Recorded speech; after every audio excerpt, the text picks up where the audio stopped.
já fazendo diretamente uma conexão com Brasília. Caian Messina está com a gente para falar dessa guerra entre Congresso e Supremo. Alguma esperança de paz?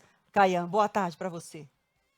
Oi, pessoal, boa tarde para todo mundo. Olha, antes de eu responder essa pergunta, eu vou fazer aqui um parêntese bem curtinho aqui para contar uma história do Silvio Santos. Aproveitando que a gente está aqui entre nós, né?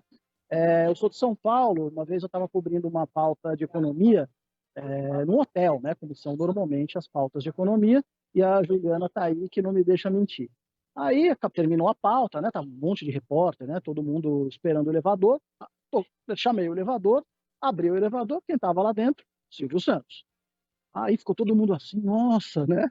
Aí eu entrei e falei assim, oi Silvio, tudo bem? Boa tarde. Aí o Silvio, olá, tudo bem? Boa tarde. Tipo, eu não tinha a menor ideia de quem, de quem eu era. Tudo bem, boa tarde. Aí eu comecei a conversar com o Silvio Santos, e tirando aquela casquinha, né? Nossa, Silvio, tá calor, né? Aí ele, nossa, tá demais. Eu, nossa, pois é, mas vai chover, né, Silvio? Ele, vai chover, tal. Aí, né, o elevador chegou, o Silvio Santos saiu, eu falei, tchau, Silvio, até domingo. Ele, tchau, tchau. Aí todo mundo, né, os colegas do lado, nossa, Caian, você conhece o Silvio Santos? Aí eu respondi, uai, quem não conhece?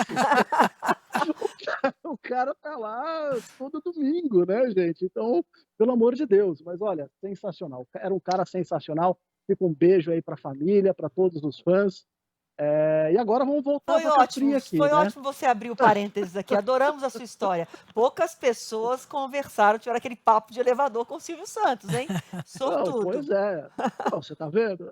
Tá no meu currículo. É, pode botar no currículo. Vamos embora, vamos para essa reunião, essa Então vamos. chance de paz, existe ou não? Pois é, essa é a grande dúvida, né, Adriana? A gente está falando de muita grana, né? São 50 bilhões de reais nas emendas parlamentares, 8 bilhões nas emendas PIX, né? Aquelas que são liberadas praticamente sem rastreio. Hoje já teve, a gente está falando aqui ao vivo do Palácio do Planalto, teve uma reunião agora há pouco com a presença do presidente Lula, ministros palacianos, né, da cozinha aqui do Palácio, ou seja, aqueles ministros que o presidente Lula é mais próximo, também líderes do governo no Congresso Nacional, e né, o assunto, obviamente, é o temor de que essa crise aberta entre Congresso e Supremo Tribunal Federal dificulte as pautas do governo lá no Congresso, né? Então, o que se ouviu por aqui foi basicamente o seguinte: um pedido do Congresso, né, de que essa transparência para as emendas PIX, sobretudo, ela se dê progressivamente, porque a avaliação do Congresso é de que são muitas emendas. E, né, se todas elas tiverem um planejamento, todas elas tiverem um carimbo, todas elas tiverem um plano, né, para a liberação, esses projetos que já estão em curso ficarão parados. Repito, a argumentação do Congresso Nacional não significa que é a argumentação correta. E o governo está disposto a conversar com o Supremo Tribunal Federal para levar esse lado. Do lado do próprio Supremo, o que se vê, a gente vê aí na tela, inclusive, o ministro Flávio Dino, que suspendeu a liberação das emendas PIX e das emendas impositivas, é basicamente o seguinte: olha, ok, é possível liberar o dinheiro, é atribuição do Congresso Nacional que a gente vê aí na tela, mas é necessário transparência, porque estamos falando, afinal de contas, de dinheiro público. Entre os parlamentares, obviamente, essa decisão do ministro Flávio Dino, depois referendada pela maioria do Supremo Tribunal Federal, provocou realmente muita irritação. O presidente da Câmara dos Deputados desengavetou duas propostas, né, como uma maneira de retaliar o Supremo Tribunal Federal. Uma delas dificulta a possibilidade de decisões monocráticas do próprio Supremo Tribunal Federal, né, como foi o caso primeiro do ministro Flávio Dino, e a outra que dá a última palavra de propostas realmente mais polêmicas para o Congresso Nacional e não para o Supremo Tribunal Federal. O fato, né, você me perguntou, Adriana, bom, né, vai ter paz? O fato é que o Supremo está disposto a conversar. Amanhã vai haver uma reunião almoço com o ministro presidente do Supremo Tribunal Federal, o ministro Barroso, alguns outros ministros. Foram convidados o presidente da Câmara, Arthur Lira, o presidente do Senado, Rodrigo Pacheco, o ministro da AGU aqui, né, do Palácio do Planalto, também deve seguir para essa reunião. A intenção ali é conversar, chegar ali num calendário mínimo, porque a avaliação é do Congresso, não pode ficar sem emenda.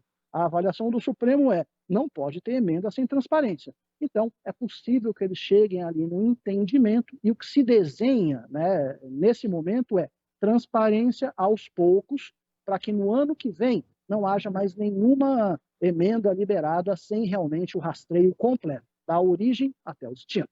Tá certo. Obrigada demais, viu, Caian? Vamos ver se amanhã, depois desse almoço, o assunto vai ser de boa ou de má digestão. Obrigada demais. Ô, Mas o fato, Adriana, gente. Oi, não, por só para favor. complementar que por conta dessa briga tem uma agenda econômica paralisada, né? Estava Sim. olhando aqui que a segunda parte da reforma tributária, que era para votar a formação do comitê gestor dos impostos estaduais, municipais, ficou paralisada.